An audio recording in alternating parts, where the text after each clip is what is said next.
You're listening to TGI Sports Talk with your host Keith Angle on Northeast Streaming Sports.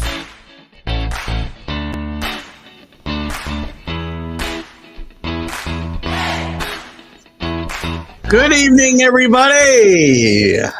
Keith Angle here. TGI Sports Talks College Sports Huddle. We'll get into some football and some basketball tonight.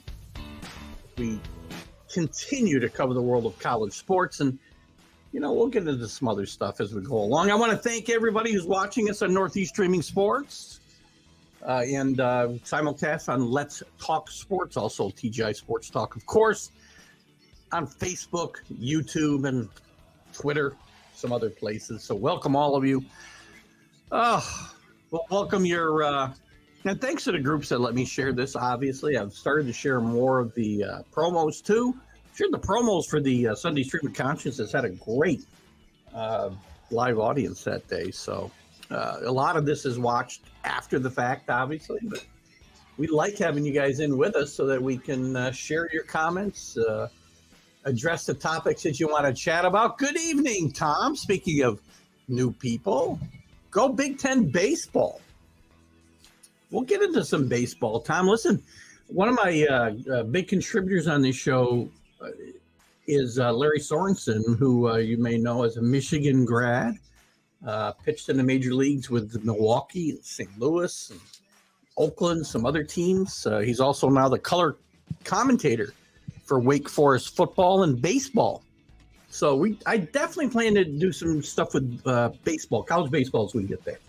Right now we're focusing, of course, on a lot of football and basketball, even more basketball than we have in the past, obviously, or recent past. Tonight we're going to get into, so thanks for coming in, Tom. As I mentioned, new people are always welcome, and share this with your friends and your non-friends alike, if you will. So welcome everybody. We're going to talk tonight about a little bit of news in the Big Ten. With let me look at my banners here so I remember what the hell I was going to talk about. We're going to get into the Big 12 schedule a little bit. Very interesting matchups as we get into last year's Bedlam. We'll talk a little bit about Stetson Bennett and his issues and how it might affect him in the draft. Talk about the Senior Bowl a little bit. Then we'll move into college and some other news around the league, or the conferences, rather. We'll get into college basketball. We'll talk about Billy Packer, and I want to say really off the top, rest in peace to the great Billy Packer, who passed away last weekend at the age of 82. Very important and controversial person in the world of college basketball when it comes to the sports media. And we'll talk a little bit about Billy's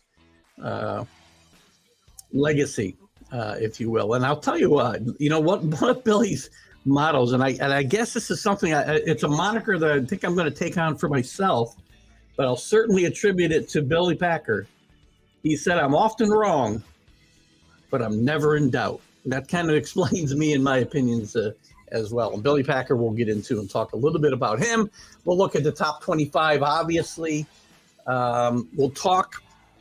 I got some top 5 lists that I want to review and kind of comment on, and maybe make some additions to, as far as top 5 teams, top 5 coaches, top 5 players, top 5 disappointments and surprises, sleepers, and stuff like that. So we'll get into some of that with college basketball. We'll talk some bracketology, and we'll take your comments and your topics as well, as we like to do on this show. We don't get as much of a following for college basketball as we do football, so I want to keep football involved here. I know I think Tom's probably left us now, but if we have some college baseball to jump into, we'll do it.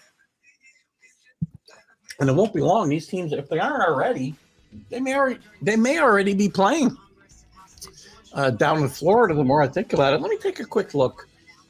What's going on in college baseball? Is there anything going on? Let's see, college sports. Do they break it out? I'll probably have to start getting into Yeah, it's hard because I'm going to find some college baseball sites to be able to pull some information from. But I promise we will do that as I get back from vacation. Vacation, by the way, I'm here next Wednesday. Then I'm in the Caribbean for a couple of weeks. I guess one Wednesday. We'll try to do something that Wednesday. And the other shows we'll have to play by ear. So we'll dive into it right now, shall we? I don't know. I hate to get into too much of this without a good audience to chat about it, but let's jump into anyway some college football news, shall we? Let me start. Oh, God. I'm going to go through a little bit of news first, and then I want to talk about Stetson Bennett. I want to do it carefully. I know it was brought up in one of my group chats and wasn't well received, which, I get it, but we have to address it. And we have to look at the realities of the situation. A couple of pieces of news. Georgia lands top 5 2024 recruit quarterback Ellis Robinson IV. Kirby Smart. I'm telling you, Georgia is the new Alabama. Jaden Rashada, who has already decommitted from Miami and most recently decommitted from Florida after a $13 million NIL fell through from the Florida Collective. The Collective is a word I keep losing all the time. I apologize. I don't think there's any word on what he'll expect to get in that regard from Arizona, but Arizona State, that is. But it's a good recruitment for Kenny Dillingham and his first year going into Arizona State, so we'll see how that works out.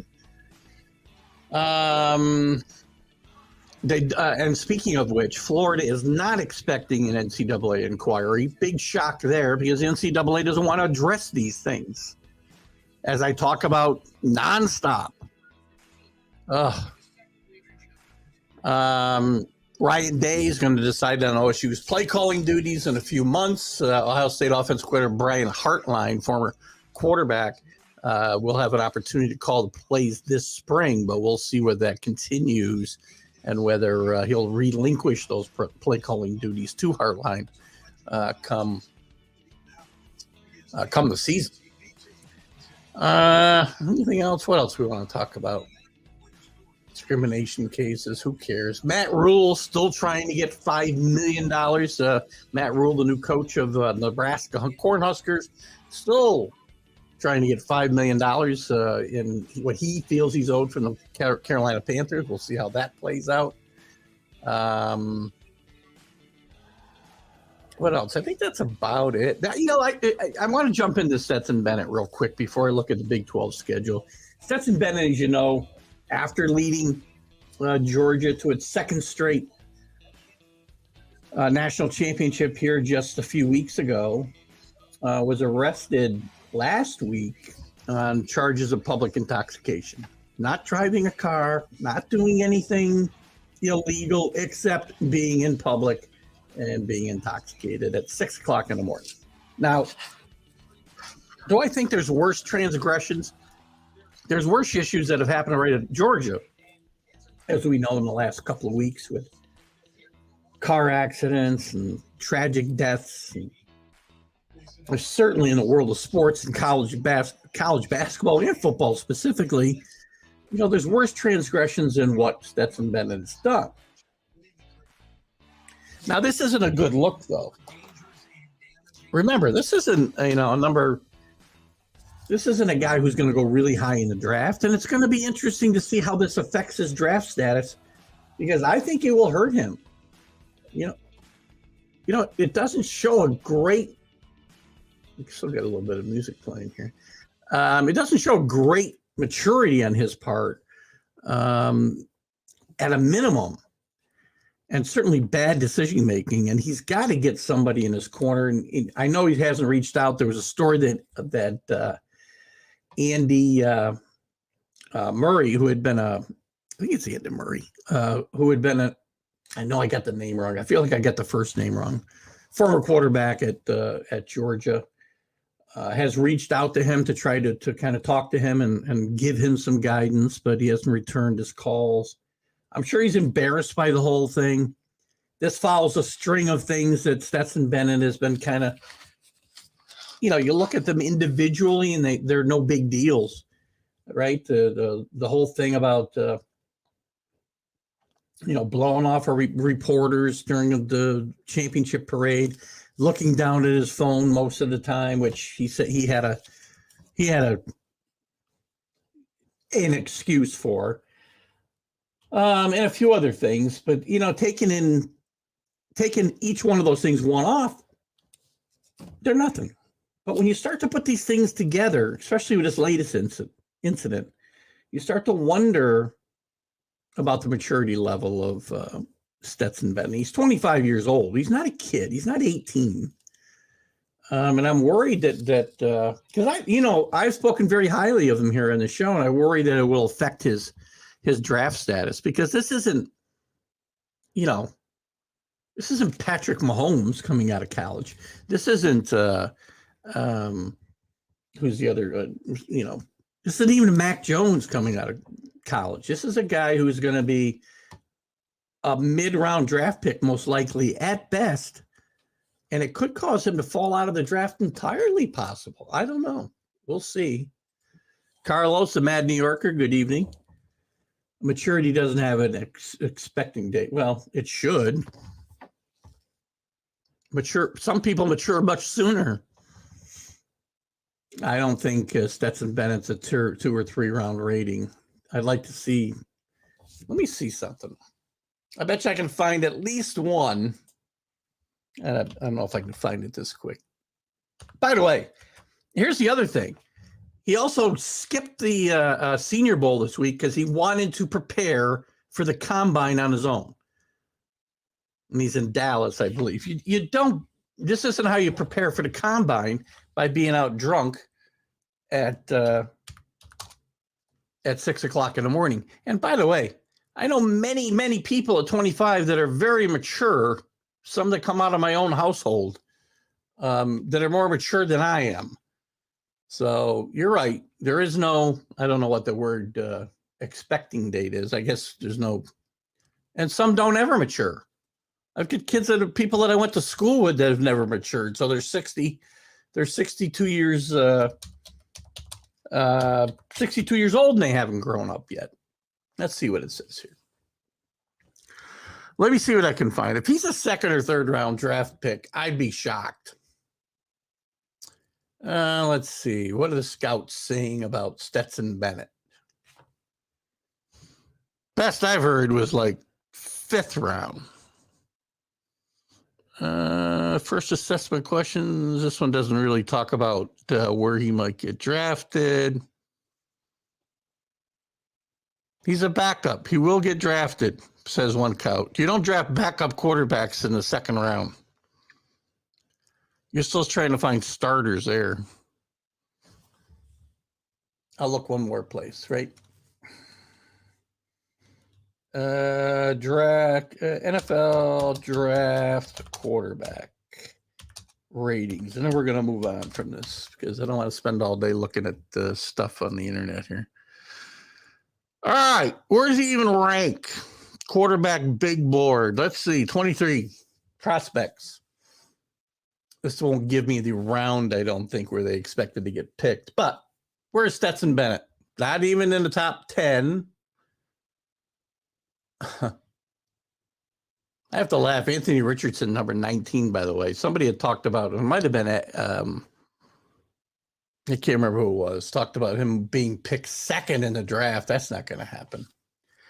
So Stetson Bennett's not even in the top 20 quarterbacks. Let's see if I can get more.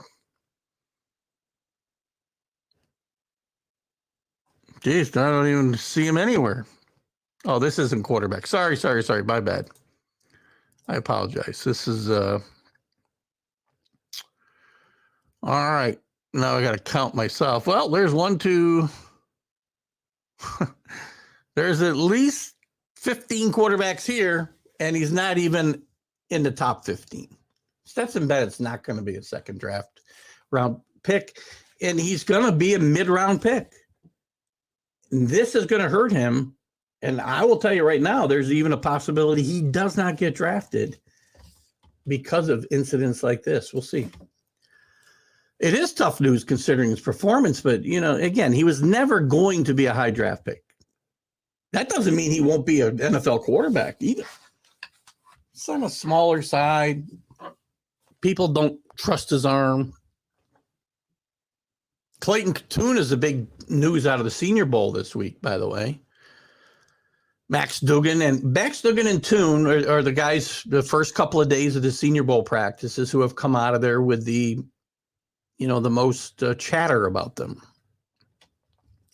I've been on record saying that Will Levis, who right now is ranked 6 overall, 3rd among quarterbacks, I still think he's the best of the quarterbacks. Whether he'll get picked first, I still think he might get picked first.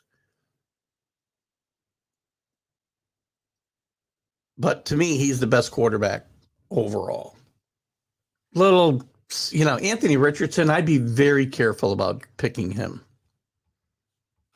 So we'll be getting into a lot more draft talk as we go along, too. So anyway, Stetson Bennett, tough look. He didn't kill anybody. There's obviously there's been much worse news in the world of college football in the last couple of weeks. But again, just not a good look for a kid who's 25 years old. He's not 21. And I understand, Carlos, that there's not a date that you mature. We all have an expiration date, but we don't have a maturity date. Some people are more mature at 17 than many people are at 60. I would have thought, based on his history, that he'd be a much smarter kid than what we've seen out of him since they won this championship. Hopefully this notoriety is not going to his head. That's all I'm saying. Good player, good kid, good person. This is what really bothers me, right? Because, by all reports, he's a good kid and a smart kid. This isn't backing that up in any way, shape, or form. So let's hope he does, get himself out of this, whatever you want to call it.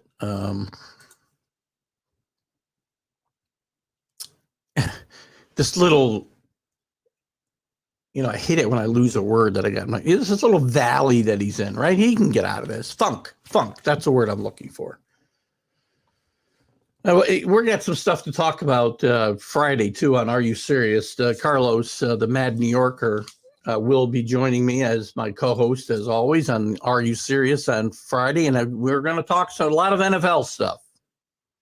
We'll talk about the officiating, the ridiculous comments made about the NFL throwing games. We're not going to get into that tonight, but we'll talk more about it. Let's talk about, I do want to talk about the Senior Bowl a little bit. As I said, this is an important, people talk about the combine and everything else. And I think the Senior Bowl week is much better for college football prospects than the combine. This is real world stuff.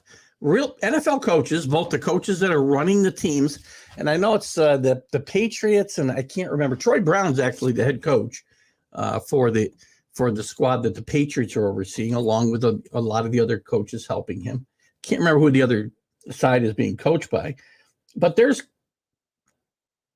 coaches from every team, scouts from every team, and this is more real world evaluation of football players than this combine could ever be. Combines become so overblown and unimportant in my mind. It's important, but in my mind, it's blown way out of proportion.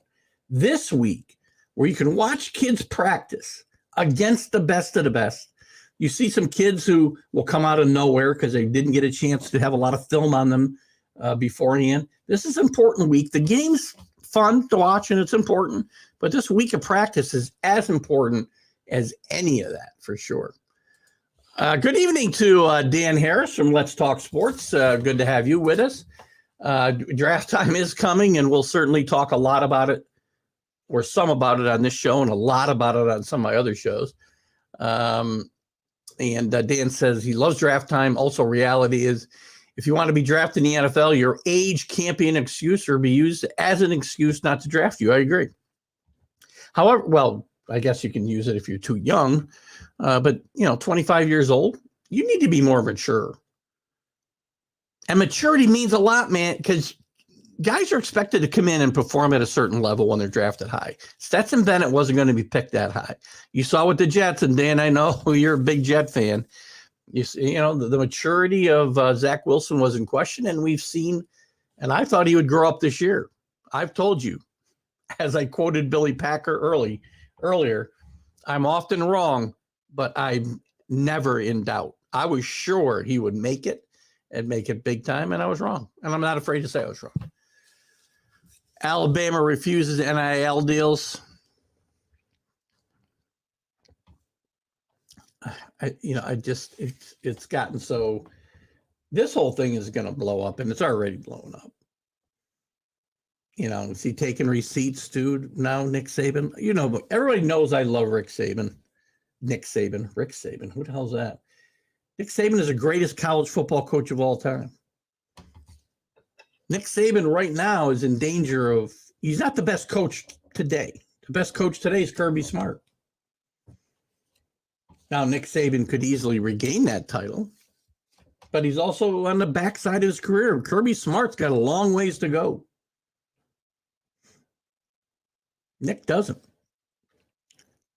Nick wants to win now. Nick is not happy about the whole NIL thing. He's not happy about the transfer portal. He's not happy about kids leaving the teams early because they're to protect their draft status or stay healthy because they're ending the portal. Not happy about the entire free agency aspect that the NIL combined with the transfer portal has instituted.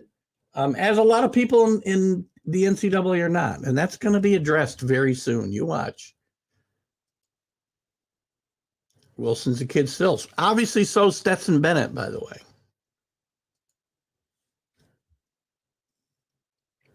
It's easy to say now, for sure. And again, just remember, tell me when you're wrong. You won't admit, and we're not getting into this tonight, Carlos, because we're not talking the NFL. But just remember, it's important, and you will never see me not admit when I was wrong. I'm going to take this Billy Packer comment, and I'm going to make it, I can't make it my own. It's his comment. I will continue to attribute it to him. But I'm often wrong, but I'm never in doubt. I feel very strongly about lots of things, but I am never ashamed to say I was wrong. I was wrong too. Won't hear me say this often, but Carlos was right. Carlos was right.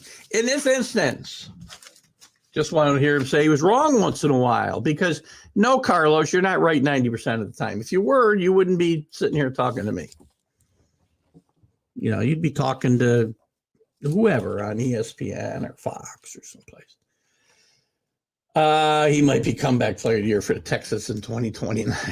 That's pretty funny. Let's save that. That's funny. Don't waste your material for Friday on the college show. You were wrong about Georgia last year. Perfect. So was I, by the way. I thought they would have a middling year. I didn't pick them to finish 7-5. By the way, Kirby Smart. Talking about Kirby Smart, story came out this week that he one of the way he psyched his team up was to tell them all the critics were picking them to go, or pundits were picking them to go 7-5. Nobody picked Georgia to go 7-5 this year. 10-2 would have been a bad year. Allen should be happy. His Okies rated number 4, and you have talked about Bennett. You and I have talked about Bennett and where he might be drafted. He made a mistake. He did make a mistake in judgment, and agreed, Rick. This isn't, he wasn't behind the wheel of a car. He didn't kill anybody. I think you have to be smarter. What is Murray? What's the ex-Georgia quarterback's Murray's first name? I keep saying Andy. I know it's not Andy. Aaron Murray? What's his name, Rick? I know I read an article he was extensively quoted in about Stetson Bennett in this situation and how he needs a little bit of guidance where he's going to really kill his draft prospects.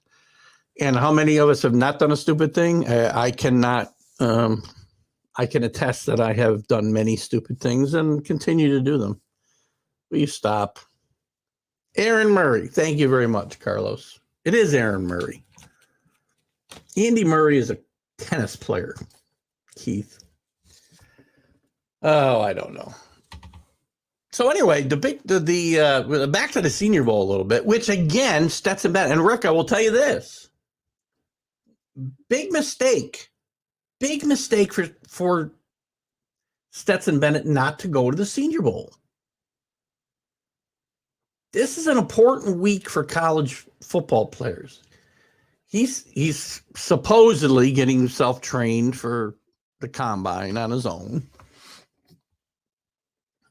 But he should be in Mobile at the Senior Bowl this week. It's just one of my. I've been trying to figure out who the other coach is. The coaches, I should coach again. I think it's awesome that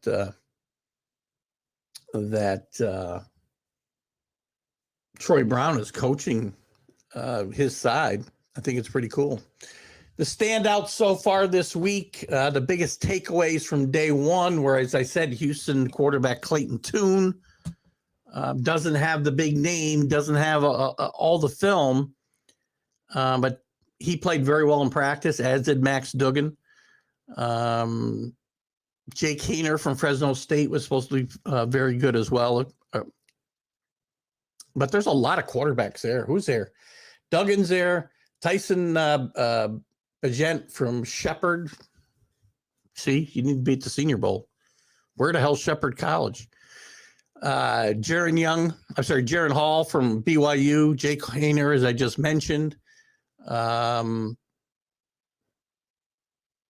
It's just an important week. The best quarterback so far this week has been Clayton Tune and Max Duggan, as I've said several times. A couple other prospects, Keon White, defensive end from Georgia Tech, had a standout day on day one. Derek Hall, one of the best defensive ends in the country from Auburn, has looked very good, as has Michael Wilson from Stanford. Tyreek Stevenson, cornerback from the U. He stole the show Saturday afternoon, or first Saturday. I wish it was Saturday. Monday afternoon, by all accounts. A little bit small to play cornerback in the NFL. 6 foot 204. 6 foot's a little short for me for a cornerback, but they think he has the size that can over. He has all the skills that can overcome his lack of size. Let's put it that way. Texas running back Rashawn Johnson was impressive on day one. KJ Henry from Clemson, defensive end. So there's lots to watch out. It's only been 2 days of practice. Well, 3 days. 3 days of practice, I think, now. So I think that, again, this will be very interesting to watch. I'll be watching this game on Saturday. I don't know about you guys, but I will be. I'm a big fan of the Senior Bowl, if you haven't been able to tell. What's going on? We talked a little bit. I guess Aaron's, Alan's not with us tonight. Alan Perales. Catch his show when you get a chance. But the Big 12, I wanted to find the Big 12 schedule here. I thought I had it up. But there was some interesting takeaways from this. Damn it. Boy, we're having a bad night tonight, aren't we? Let's find the schedule.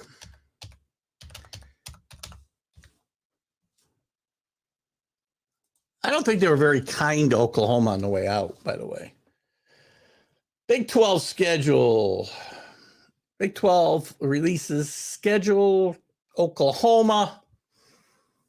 And this, by the way, BYU, Cincinnati, Houston, and UCF, remember, are coming in while Texas and Oklahoma are on their way out. Games you should certainly be on a lookout for here. You're going to get your last bedlam, Oklahoma and Oklahoma State, by the way. You're also going to get to see Texas playing Oklahoma at the State Fair in Dallas on October 7th, obviously. What else is going on here? With the addition of Houston back in the league, by the way. Remember, Houston played in the old Southwest Conference. Never played in the Big 12, I don't believe. Somebody can correct me on that, but I do not believe they ever played. They only played in the Southwest Conference against Texas, Texas A&M, Texas Tech, Baylor. Well, Texas A&M is now obviously in the SEC, but a lot of their brethren from the old Southwest Conference are still in the Big 12. See who's the winners and losers in this. Kansas State seemed to get its respect for the season they had last year. They kick off the league schedule at home for the first time since 2017 in a game against UCF. Be interesting to see how these teams do. They're also going to host Houston, meaning they won't be traveling to any of the new team stadiums this year. One of the losers would be Oklahoma. They begin Big 12 play on a road trip to Cincinnati. And wraps up the season with his first ever trip to BYU. On November 18th, before hosting, how can they be wrapping up their season on their first ever trip to BYU on November 18th, then hosting TCU? I guess that's one sentence. My bad. The Sooners also have a very unfamiliar schedule as they don't play Kansas State or Baylor this season at all. Baylor plays a school record 8 home games this year. First 4 matchups include Texas. These are at home. And they get UCF, Cincinnati, and Kansas State. I'm sorry, they leave Texas for road games at UCF, Kansas State, and Cincinnati. Iowa State's got a tough closing state. Iowa State's really stumbled since Matt Campbell had them flying during the COVID years. So it's going to be very interesting to see what happens there.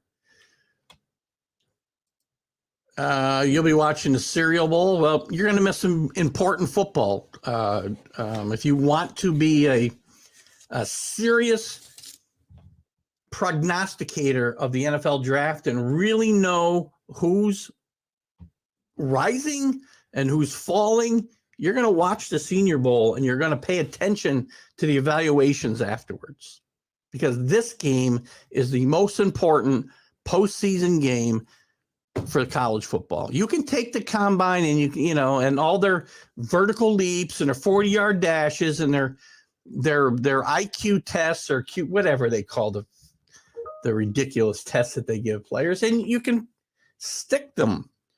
Watch the practices, watch the game, and pay attention to what's going on.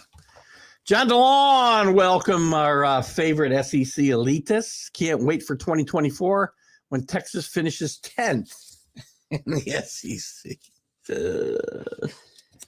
I'm not sure that's going to happen. Don't forget who the quarterback's going to be. If not next year, then in 2024, the first year in the SEC, unless he transfers.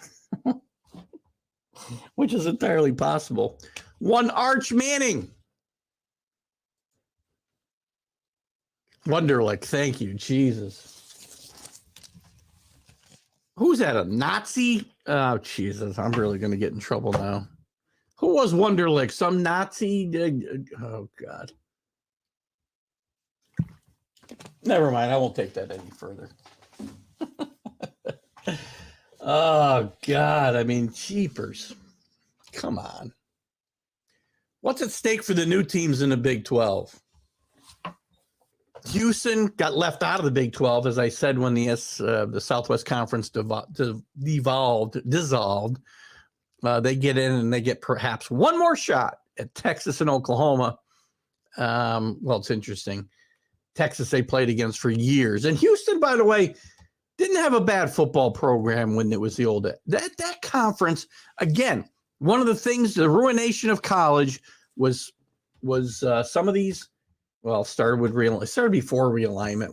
When the Southwest Conference went away, that was probably the beginning of the end. It was a really good conference. Again, Texas A&M, Texas Tech, Baylor, Houston, TCU. Imagine that conference today. And the Big Eight was still together with the teams that started that league. I know I'm a freaking dinosaur, and I'm always going to be harping on the same tune. I don't know. How do you guys think? How will the newcomers fare? I think Cincinnati takes a big step backwards this year with Satterfield replacing Luke Fickell. I'm not a big fan. He nearly got himself fired last year at Louisville before turning things around in midseason. Houston was supposed to have a really good year last year. They did not. I think BYU is probably in the best position of anybody to compete among the newcomers, and UCF may be second. They're going to be really hampered by geography as much as anything else and the travel they're going to have to do. But this UCF team, I've been telling you, this program will be a comer in the next few years because this university has invested in this football program like probably no other in the country in the last few years. Their facilities are as good or better than anybody in the country right now. And I think Gus Malzane's a really good fit there. So we'll see how that works out. Cincy will struggle, I agree. Well, listen, Cincinnati of 2 years ago would have had a much better chance of being competitive in this league from the get-go. But I do think BYU and UCF will have the best chance to succeed right away. Houston might. Houston could recover from the poor showing that they had last year. They were supposed to be, the heir apparent to Cincinnati, not just in the AAC, but for the group of five with a playoff shot or at a minimum that guaranteed New Year's Six bowl shot. And it just dissipated early in the year. But Texas will be better next year. It's going to be interesting. Are they going to have a quarterback controversy or not? Quinn Ewers played okay. Played well even for a lot of the games, but he was hurt a lot. Arch Manning, of course, is the second rated recruit in the country. Who is a quarterback that won the college championship and played in the pros with one of the lowest Wonderlic scores? I want to say, wasn't Vince? No, I wanted to say Vince Young, but I know this was a big story. Let's take a quick look. I know you're talking about, Rick, and it's not coming to me. Lowest Wonderlic quarterback scores. Here we go. It was Vince Young. He got a 6. Vince Young. Got to be the guy you're thinking of. That's funny. I talked myself out of that almost. But is that the end-all, be-all? I don't know. Is it weird that Scott Frost still doesn't have a job? That's a great question. Because I was thinking about Scott Frost the other day when it came to a job I was thinking about Scott Frost being the next guy that Nick Saban takes on his staff to relaunch his career. He's made a habit of it. Lane Kiffin, Steve Scarsazian, Bill O'Brien, Butch Jones. He didn't really do too well. The rest of them had all done pretty well. Scarsazian, I guess I can't say he's done pretty well. But they all went there and rehabilitated their careers and their reputations, whatever they needed rehabilitating at that time, and they've all done pretty well. So I was thinking about him being the next guy that he brings in. I don't know that it'll ever happen, but it will be interesting. I love the Senior Bowl. You remember when there used to be a ton of bowl games, right? You had the East-West Shrine game, you had the Senior Bowl, you had the Hula Bowl. There was a couple others too. The one that really mattered, always really mattered, was the Senior Bowl because that's where all the pro scouts and coaches are. All of them are there. No, it wasn't DeMarcus Russell. It was Vince Young. Here's the lowest scores in the history of the NFL. 3 6s. Vince Young, Frank Gore, Oscar Davenport, who I don't know, Ed Prather, and Darren Davis. Oh, sorry. Darren Davis had 4, so he didn't have the lowest. The lowest quarterback was 6, and there was 2 of them. Vince Young was one of them, so I don't know what we could look up what his score is, but yeah, Vince Young. Great talent, man. Had a couple of moments in the NFL, but just never struck it big. Rehabilitate. What'd I say? Coach's Rehab Center for the Broken Souls, right? He's done a good job. What do I think of the Caleb Williams? I know there's a reason why you have FAB capitalized, John. Listen, I don't care about Caleb Williams' nails. I really don't. I mean, he can do what he wants with his fingernails. I think it's stupid, but that's just me. I'm a 63-year-old guy with nothing in common with Caleb Williams, and I think he can do whatever he wants, you know. Don't they give you a 6 for spelling your name right? I think that's the SATs, Rick. Oh, see, there's a couple other. Let's see what else we can get. Just to give you an idea how the test scores don't assure success. 3 of the top quarterbacks of all time: Dan Marino, Jim Kelly, and Terry Bradshaw. No shock there. All scored less than 20. Some other notables: Steve Young, very smart guy, 33. John Elway, 29. Tom Brady was a 33. I think the top score is 50. I'm not sure. Sam Bradford, 36. So I guess high scores don't guarantee you success, and low scores don't guarantee you not to have success. Cam Newton, 21. Now I'm deep into this. Peyton Manning, 28. Brett Favre, 22.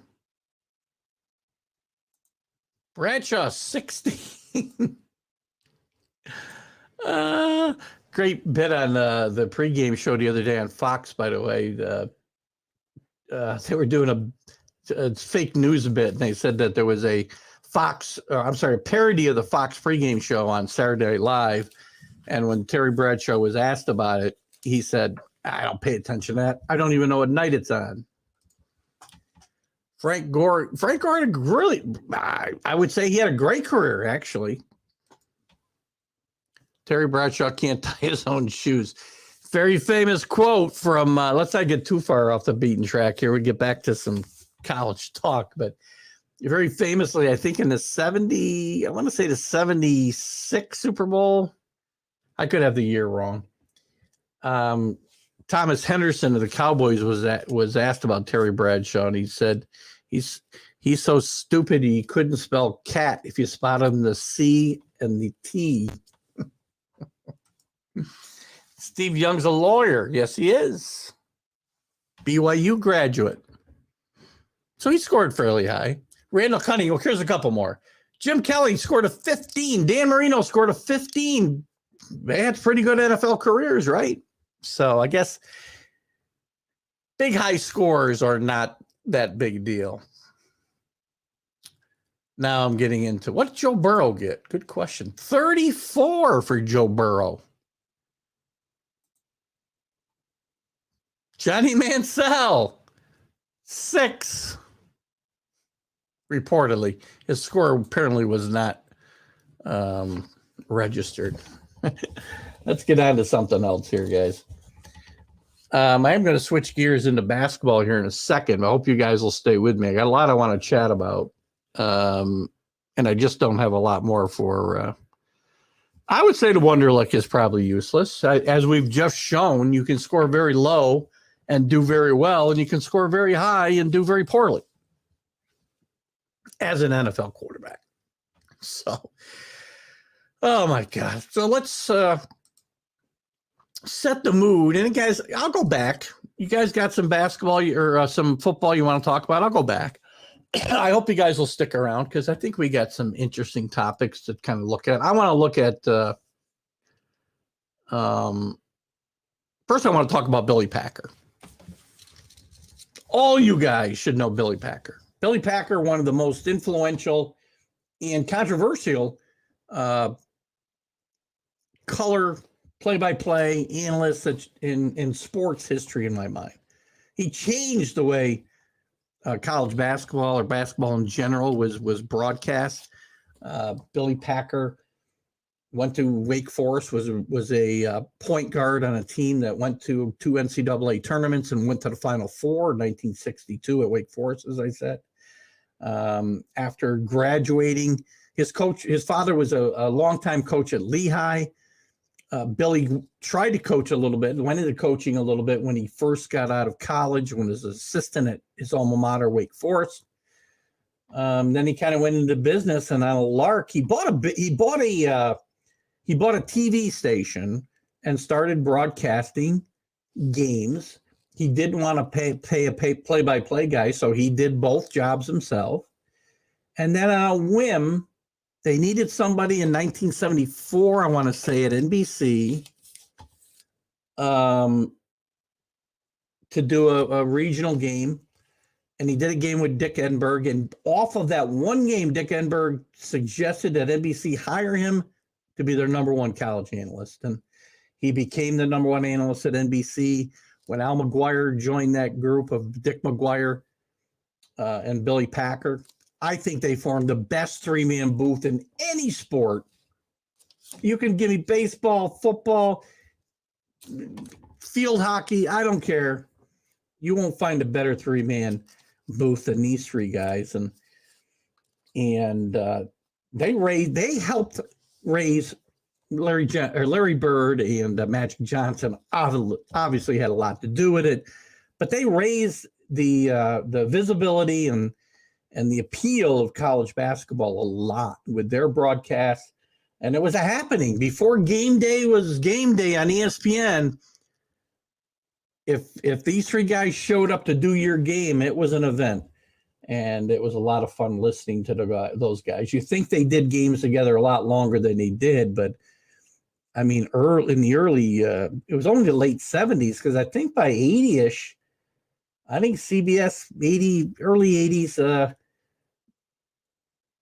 maybe 82, CBS got the contract away from NBC, the NCAA tournament contract away from NBC, and Billy Packer went to CBS, worked with Brent Musburger, worked with Jim Nantz, right up until about 2008, I want to say, when he was asked to leave. He was in the middle of a lot of different controversies. I remember when St. Joe's was a number one seed back in maybe 2004. He berated it in his part of doing the show. He was at the Big Ten championship and was part of that selections show, and he ripped them badly. And Phil Martelli, the St. Joe's coach, St. Joe's was undefeated at the time and deserved their number one ranking based on their record. He said they didn't. It wasn't a big deal, but it became a big deal at the time. And Billy ended up doing the games, the first round games where St. Joe's was involved in those games. And in fairness to St. Joe's, they went to the Elite Eight that year and just missed getting into the Final Four. It was a great team. Jameer Nelson played on that team, and some other guys that aren't popping into my head, but that was a really good St. Joe's team. He had some other issues that popped up over the years as well. And but Billy was, he was a lightning rod. And by all accounts, he didn't really pay much attention to college basketball after he was done broadcasting. He didn't watch the games. He'd rather watch the NBA. He liked watching MMA, and some other sports, but he just did not watch college basketball after he was done broadcasting it. He also was big into trying to think of the thing he invested in. I had an article up here. Let me see if I can find it. That's not it. That's not it. Billy Packer. Billy, he did some interesting stuff. He wrote a bunch of books. He was very big in business. This guy made a lot of money in a lot of different endeavors. Probably can't find what I'm looking for here now. Crap, I thought I had it here, but I don't. He did some interesting stuff. He had no use for the Nielsen ratings. He called the NBA an abomination that should be of what should be the highest level of basketball. He certainly had called that right, especially today. He called the Professional Putters Association events. That was what he did as far as an announcer after working NCAA championships for years. He acquired the rights to a TV movie about O.J. Simpson, and he hired a psychic to find the murder weapon, which never happened, and neither did the movie. He started a legal defense fund for the falsely accused Richard Jewell, the accused of planning a bomb at the 96 Olympics, if you remember. If you haven't seen the movie Jewell, great movie. Please watch it. This poor guy, what he was put through was just ridiculous. Let's see what we got here before I move on. They've not seen Purdue play yet this year. Do they still have the goal? They got the best big man in the country, Rick.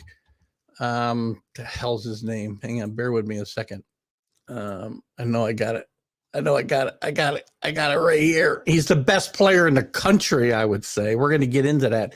Zach Edley, 7'4", still playing tremendous basketball in the middle for Purdue. And we're going to get to some of that talk here in just a second. I just wanted to finish up on Billy Packer. And I will tell you that Billy Packer was a great player. And I will also tell you that Purdue is going to be a number one seed in the tournament without a doubt. Without a doubt. They're number one right now. By the way, this week they got all 62 first place votes. Alabama had gotten a bunch last week, but we know they got whacked at home by Oklahoma. Alabama. I did say Alabama, right? Okay. Is that high and mighty image lost in the ACC with Duke and Clemson? I will tell you that I think the ACC was looked at being down last year. I think it's worse this year. Duke had a pretty good start under John Shire replacing Coach K. They were ranked early. They're back to 16-6. They won their last couple games, but they're in the middle of the pack. They're 7-4 in the ACC. Clemson's playing really good. They're 20th in the country. But they might be one of the most overranked teams or overrated teams in the country. We'll talk a little bit about that in a second. Virginia's really good. Pittsburgh, they're 8-3. May not even be a tournament team. They're probably on the bubble. We'll take a look at that in a minute. The Tar Heels of North Carolina, again, off to a slow start under Hubert Davis. Starting to come around now, similar to what they did last year before the tournament. You know, they made a great run in the tournament last year to get to the Final Four. Miami, the U, 8-4 in conference, 17-5 overall, ranked 23rd. So there's some good teams in this conference, but right now, this conference is rated, I believe, 5th of all the power conferences. That's not good for the ACC. And the ACC has been on a slide for quite some time now. And I think it coincides with bringing in the massive teams that they did. And a lot of those teams not doing well. Louisville sliding backwards. Syracuse sliding backwards. Notre Dame sliding backwards. And the Blue Bloods, like Carolina and Duke, struggling more than they have in the past. I think I did know who you meant there. Oh, Duke and well, I just addressed UNC. Clemson, as I said, Clemson's played pretty well, but they might be a little bit overrated.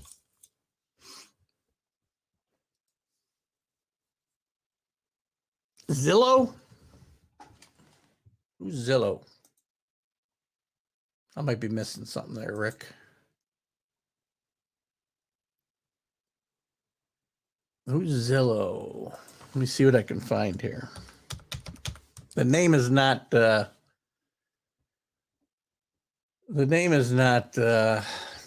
striking me. Bear with me. Yeah, I'm not finding anything. Give me a little bit of context there, Rick. So let's look quick. I'm going to look quick at the rankings, a little bit of bracketology. Then I want to go into this little top 5 that I mentioned. Let me get my own banner changed here. Where do we want to go here? College basketball top 25. We'll go through this fairly quickly so we can get to some other stuff. It's already almost 8 o'clock. Purdue, with all 62 first place votes in the AP voting, stays at number 1. Really good team. Painter's probably got his best team, I think, ever. 21-1. Big Ten, people talk about the Big Ten being down, but I think the Big Ten might get 10 teams in the tournament. Tennessee 18-3. They're up 2 spots. Houston falls to number 3, stays at 3. Alabama drops a couple spots. Don't be confused though, guys. Alabama's really good. Don't get, these are kids. They're gonna have a slip up here and there. That was not a good loss at home to Oklahoma, but they'll recover from this. I'm not too worried about it. Arizona up a spot to number 5. Virginia up a spot to 6. Kansas State falls back 2 spots. I think they were getting beat. I think they got beat last night by Kansas. We'll take a look at that in a second. Kansas moves up a spot to 8. UCLA, watch out for the Bruins in a weak Pac-12, but I like the Bruins a lot. Texas still at 10 despite losing their coach this year. Going to be interesting to see what they do coach-wise. Baylor up to 11. They jumped 6 spots. They're the big mover this week. Gonzaga up 2, but Gonzaga's not nearly what they've been in the past. Not great guard play. They do still have Timmy, the really good big man there. He's played pretty well. And Gonzaga's going to be moving to the Big 12 soon, don't forget. Marquette under Shaka Smart, still 17-5 now. Up 2 spots to number 14. TCU, who I like a lot, falls 4 spots with a loss this week. Last week, I should say. Last weekend. Xavier falls 3 spots after losing to Creighton, Creighton very highly rated and ranked early in the season, got off to a very poor start. They're starting to turn it on in the Big East, and they beat Xavier this past weekend. Providence up 6 spots out of the Big East, up to 17. St. Mary's, I told you the last couple of weeks, keep an eye on this team. Out of the West Coast Conference, they are very good. And Gonzaga, I think they'll beat Gonzaga in the conference tournament. I think they'll both make the NCAAs. Florida Atlantic, still 21-1. Still hasn't played a top 100 team. Clemson, 18-4. They're at number 20. Indiana playing really good basketball under former Knick coach Mike Woodson. They were a big surprise last year. This team, watch out for this team in the Big Ten tournament, and watch out for them come March. They're going to be to be reckoned with. San Diego State in an underrated Mountain West. They're going to play Boise State either tonight or tomorrow, I think. Miami, I mentioned before, and Jim Larangara, they do drop 3 spots, but they're still in the top 25. UConn, just in free fall right now, 16-6. They've lost like 5 of their last 6 games. They've fallen now to number 24. They fell 5 more spots, and Auburn under Bruce Pearl falls 10 spots to number 25, and dropping all the way out Sorry, it was Charleston that dropped out. Charleston was a team that hadn't beat a top 100 team, and New Mexico under Richard Pitino dropped out. Teams that are very close: Missouri, Charleston, Illinois. Illinois is a big disappointment under Bruce Underwood this year. Got a few comments here we'll catch up on, and then I'm going to move on. UConn's fallen backwards, Rick. They're playing horrendous basketball. Horrendous recently. I mean, it started just before they got beat by St. John's at home a couple of weekends ago, and they have not played well. Let's see. What do they got here? Let's see what they've been doing. They did beat DePaul their last time out. The only 2 wins they've got in their last 6. They lost to Marquette. They lost to St. John's. They lost to Seton Hall. They beat a bad Butler team. They lost to Xavier, who's 13th in the country, and they lost to a bad DePaul team. They beat a bad DePaul team on the road here the other night. So they got Georgetown coming up. That ought to be a win. That's on the 4th. That's their next game. Marquette this weekend, or early next week. They got Creighton, who's playing really good basketball. Seton Hall, in the middle of the province, middle of that conference. So UConn struggled. I love Danny Hurley. I love what he's done with this program and resurging it, and being a big part of the Big East being resurgent as well. Now, and UConn, they'll recover. They'll make the tournament, and they very well could go deep in the tournament. I think this is one of those lulls that Danny Hurley's got to find a way to get this team out of this and get them out of it quickly. And we all know by now, Andre Jackson, the great player from really good defensive player out of Amsterdam, New York, right here under our feet. Big Ten. Why do people think the Big Ten is so down? Give me a reason. I mean, I know they don't have a bunch of teams ranked. Let me get to my conferences here.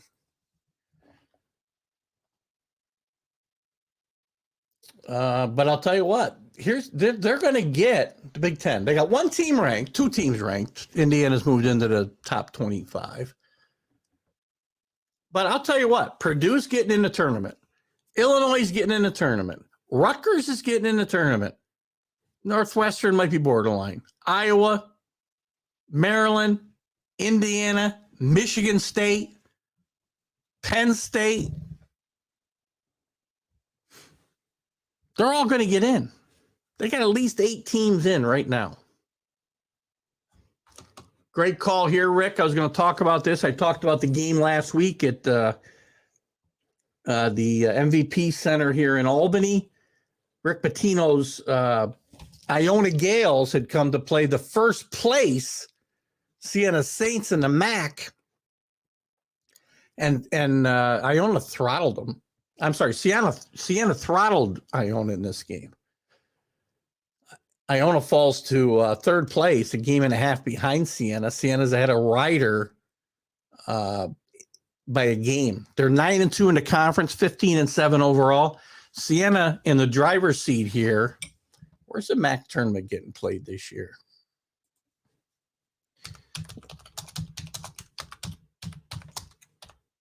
Hang on, bear with me. I need to know where this tournament's getting played, because this gets played in the MVP.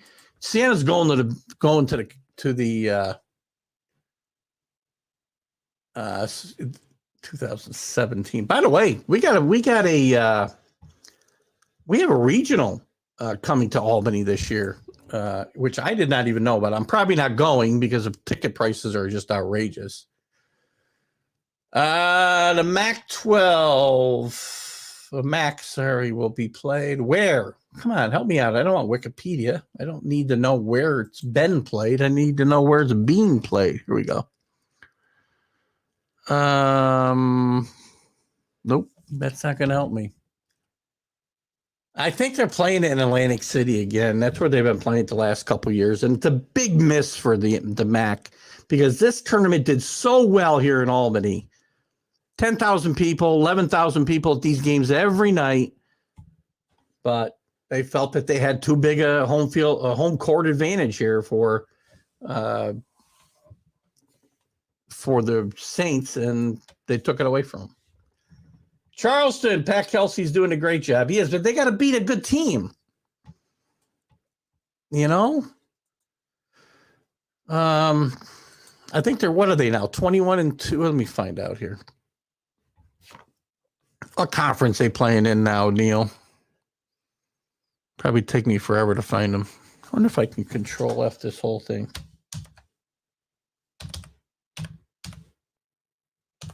If I could spell, it would help, right? I don't even have the H in the right place. That's awesome. Charlotte, Charleston Cougars, Colonial Athletic Conference, 9-1, 21-2. Problem is, great record. You are what your record says you are. The problem is they haven't beat a top 20 or top 100 team during the season. Their best win, they beat Virginia Tech, who's not a very good team this year. They beat Davidson, who's not a very good team this year. They beat Richmond. I'm pretty sure none of those teams have yet to get to the top 25. Northeastern, they lost to Hofstra the other night, very close. You know, it'd be fun to see them get in. It'd be a good story to see them get into the NCAA tournament, Neil. But yeah, Colonial, thank you. Not a bad. It's not a horrible conference. There's somebody that could get in and surprise one of the big boys, maybe. I guess I can't be talking up Siena and putting down Charleston, right? So I'm glad to see them doing well. Let's look at this. I want to look at, and we'll look at some other stuff, but I want to look real quick. I kind of put this together quickly. Bear with me. I found this, and I want to go through some of this. There's basically a bunch of top 5 lists. First thing we have listed, the best teams in the country, the Power 5, and 4 of these teams, at least 2 of these teams, I would say are guaranteed number 1 seeds. Purdue's going to get a number 1 seed no matter what they do. They've lost 1 game all season. That came by a single point. I think they're finally going to get to their first Final Four since 1980. Painter's done a great job. We all know how well the big kid at center's played that I talked about earlier. Alabama. Don't let the blowout loss to Oklahoma fool you. This is a very good young team, and you're gonna get some stinkers like that.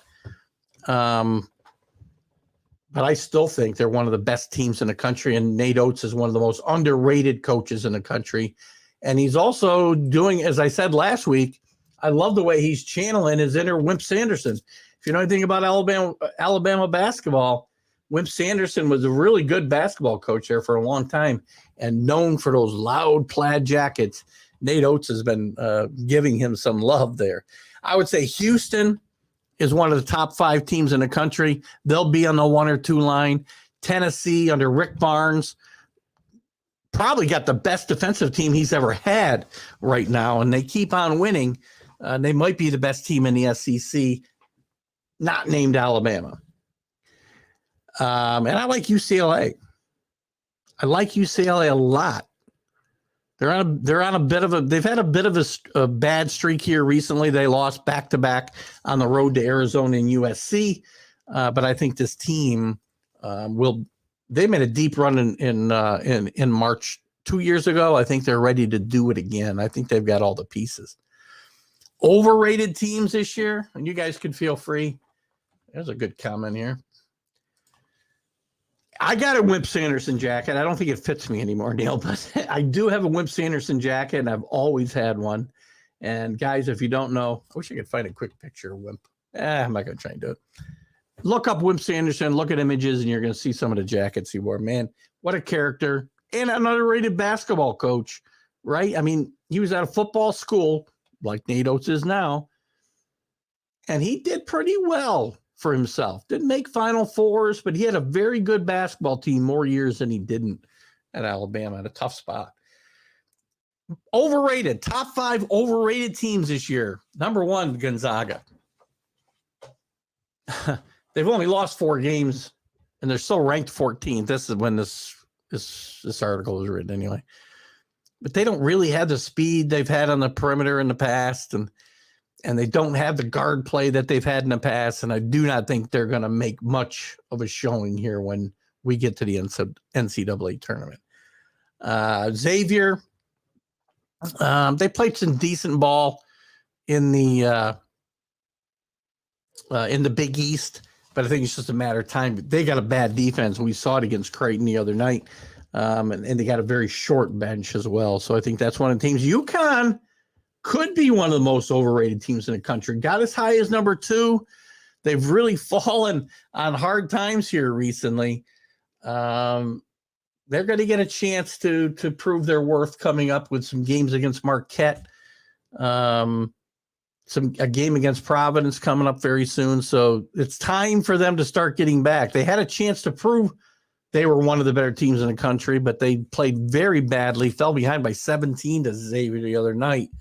And they couldn't quite recover. So good teams don't really do that. Auburn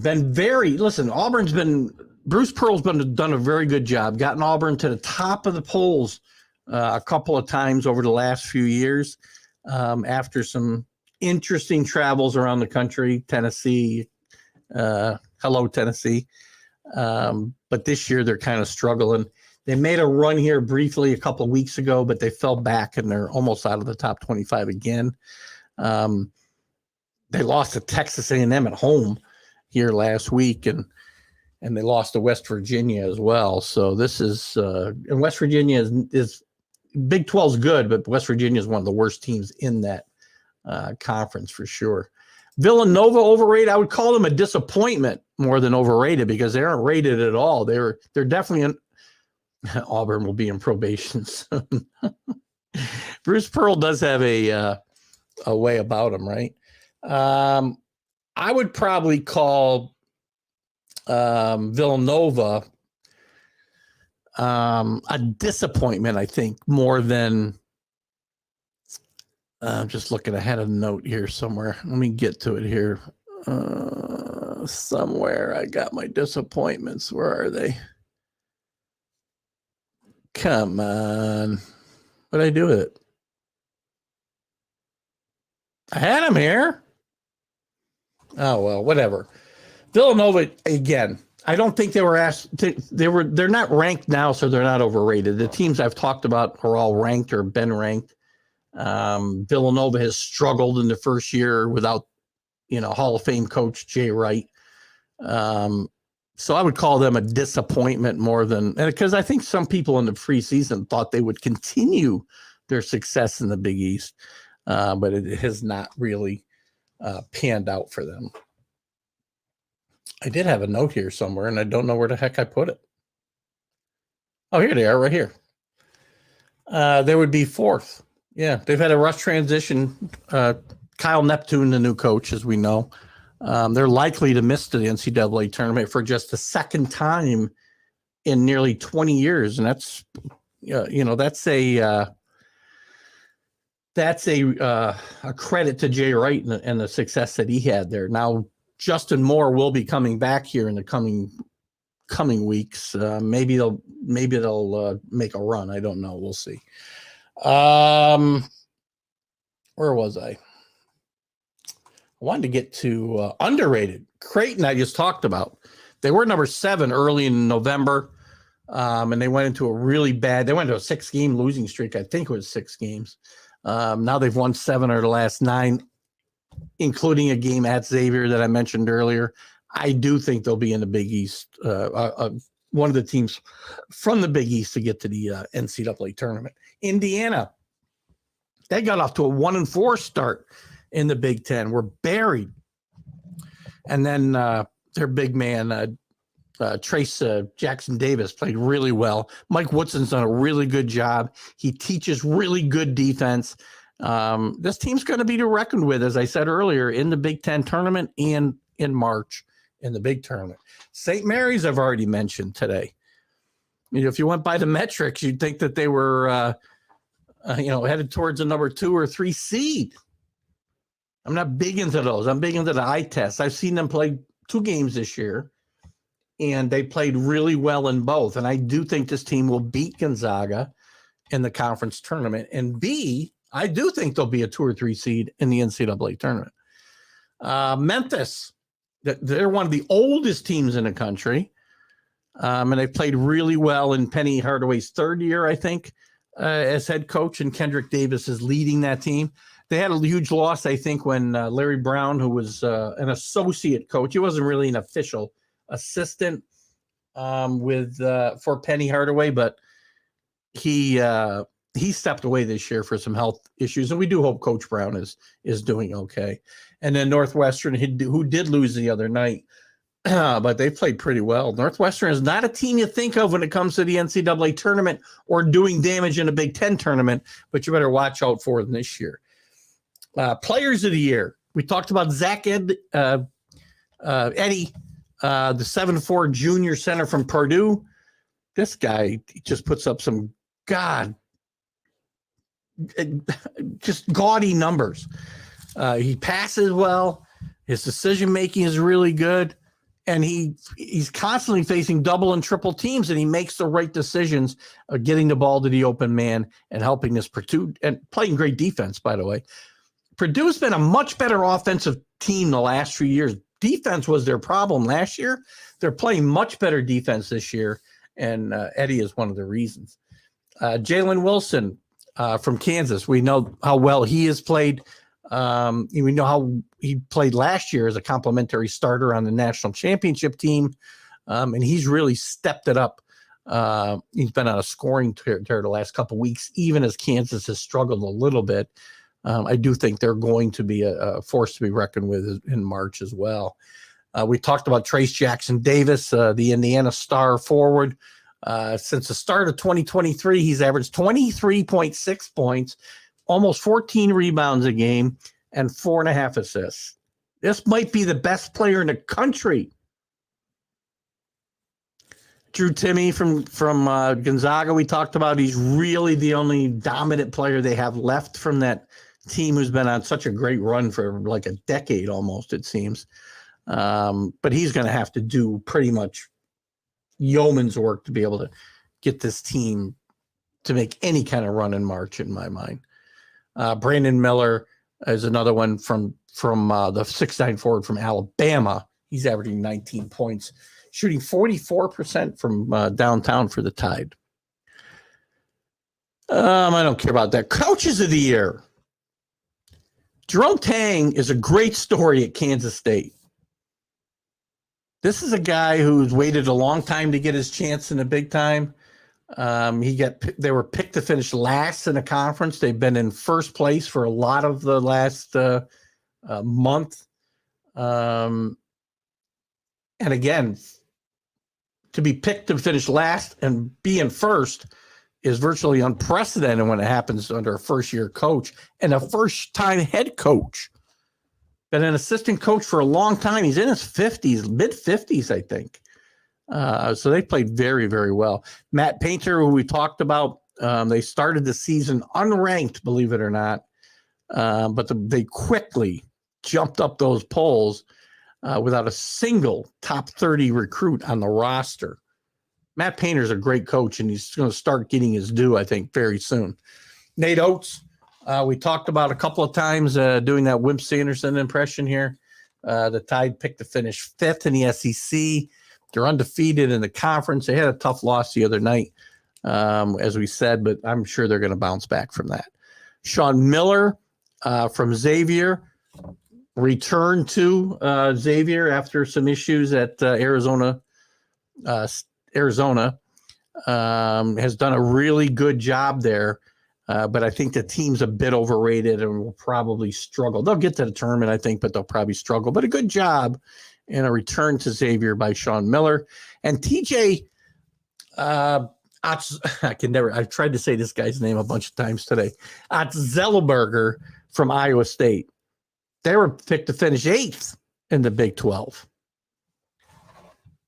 And that's after their best player, Tyrese. I think his name was Tyrese. Tyrese Hunter transferred to Texas, but they're in a 3-way tie for first right now, and they're in the top 15 in the country.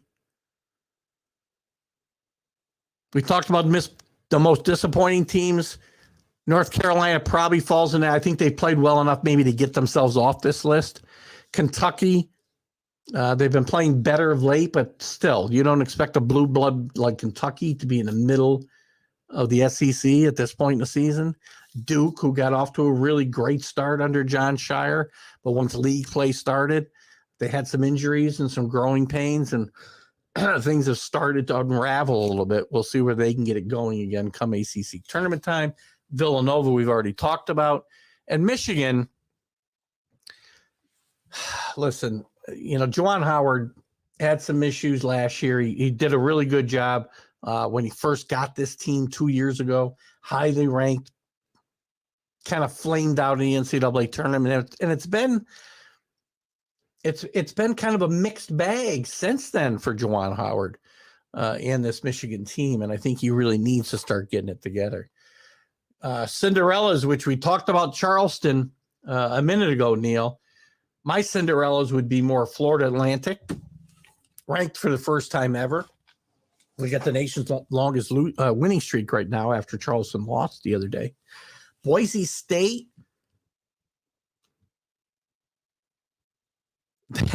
That Mountain West is very underrated. Boise State's got a big game, as I said, against San Diego State this week. Watch out for them come tournament time. I think the Mountain West is going to get four seeds, 4 invites to the NCAA tournament, which is kind of unheard there. Kenny Gifford, I don't think Kenny's with us today, but he mentioned Oral Roberts last week. All 4 of their losses have come on the road against really good teams. This is a team that could very easily be ranked. This is a team that's had some tournament success in the last couple of years, and it's a team to watch out for. You got to watch out for Kent State and the other MAC. They're a potential Cinderella team here.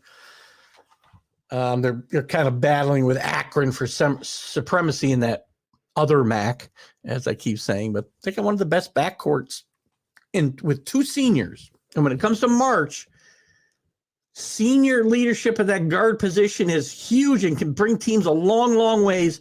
And there's always somebody we got to watch getting to at least the Elite 8, if not the Final 4. What else? Anybody else? Anything else I want to cover in this? Not really. There's a bunch of other stuff that I was kind of making note of, but I guess we'll skip this. We'll get past this right now, I think. So some really good teams, there's a lot of good basketball to be played here yet. So be on the lookout for it. Let me get into a little bracketology as we got about 7 minutes left. If we go a little over, we can do that. We haven't looked yet at the bracketology. There's a lot of teams. There's probably 8 teams, maybe 10 teams. I don't know. There might be. Let me look at the rankings here.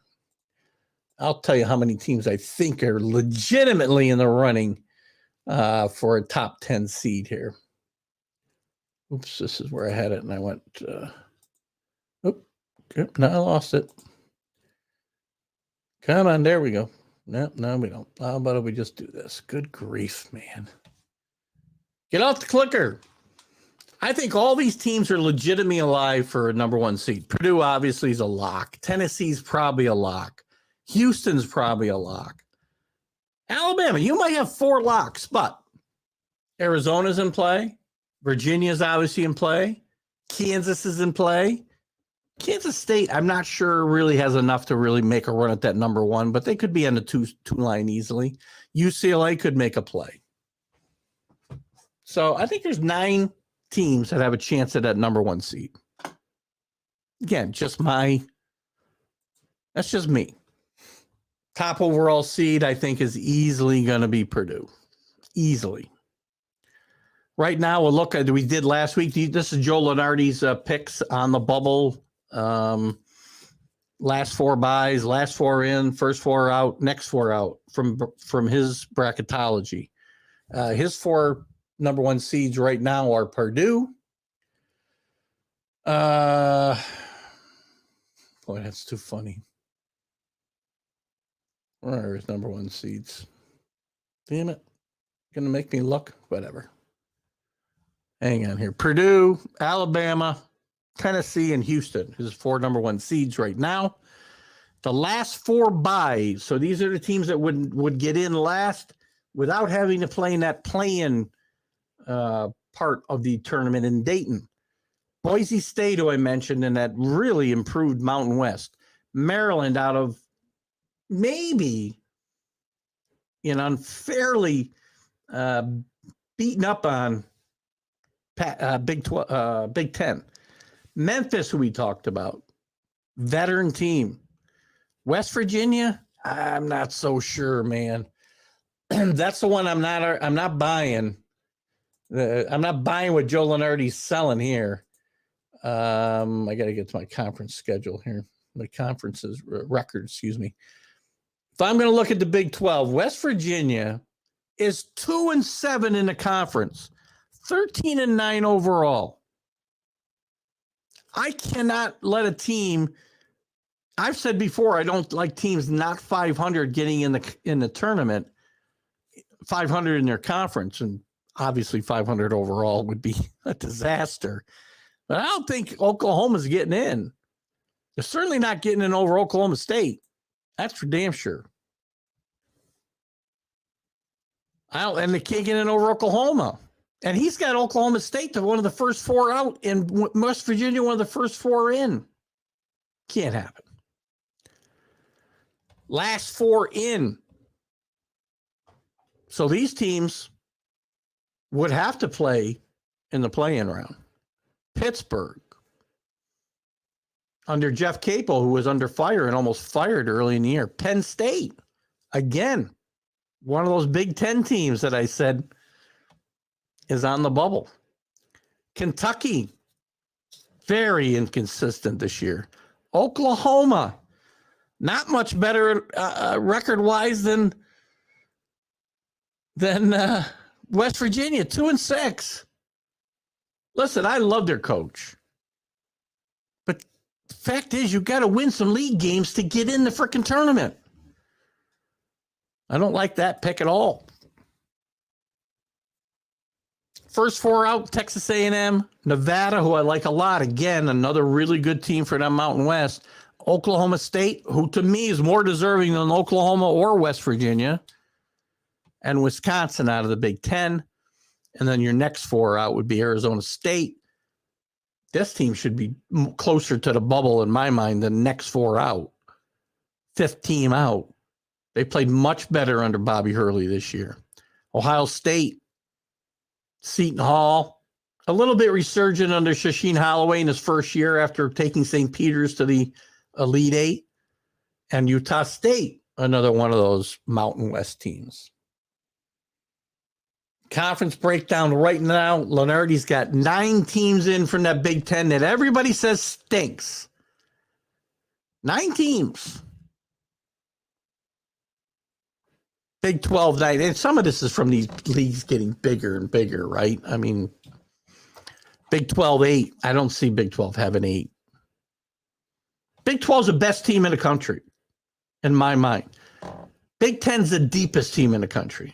Or conference, I should say. Big 12 is the best conference. Big 10 is the deepest conference. The ACC gets 7 bids, but I think they're the 5th best conference in the league, in the NCAA. SEC with 6, Big East with 5, Pac-12 with 3, Mountain West with 3. I think they could sneak another team in, either Nevada or Utah State. The American with 2. That's up from 1. They didn't have 2 last week. That's going to be Tulane and Houston. Tulane's playing good, and they're playing this week. Houston and Tulane will have a big game this week. And then the Western Collegiate Conference, it'll be Gonzaga and St. Mary's. The rest would all be 1 bid leagues. That's it, guys. I don't have much else. You got another topic you want to talk about? We'll certainly go a little longer if we have to, but if not, we're going to wrap it up here. It's been a good, we had a good spirited talk about some football that's important. Watch the Senior Bowl this week, guys. very important, I think, to some kids' futures. And again, I think Stetson Bennett made a big mistake not going there, left himself in a position for what happened to him this week, I'm afraid. Lots of good talk about college basketball. We're getting into that time of the year where every game counts. We're going to be heading towards tournament time. About the time I get back from vacation, I'll be here next Wednesday. Then I'll be on the Caribbean. I'll do something remote from the ship on Wednesday at some point. Just don't know what time. So it won't be at 7 o'clock at night, I can tell you. But we will do something and be on the lookout for that. And I'll try to schedule something if I can, like I've done here the last few weeks, so you know when we're coming out. But lots of fun. And one last note, and our sympathies and thoughts and prayers are with Billy Patrick's family. Billy's one of the great sports announcers, not just college basketball, but sports announcers of all time. And he's been missed. I can't believe I haven't watched him do a game in 14 years. But Billy will be missed. Keith Angle for TGI Sports Talks College Sports Huddle. Hope you guys have a great Wednesday night. Lots of good basketball coming up this week. At the Senior Bowl. Have fun. We'll see you next Wednesday night.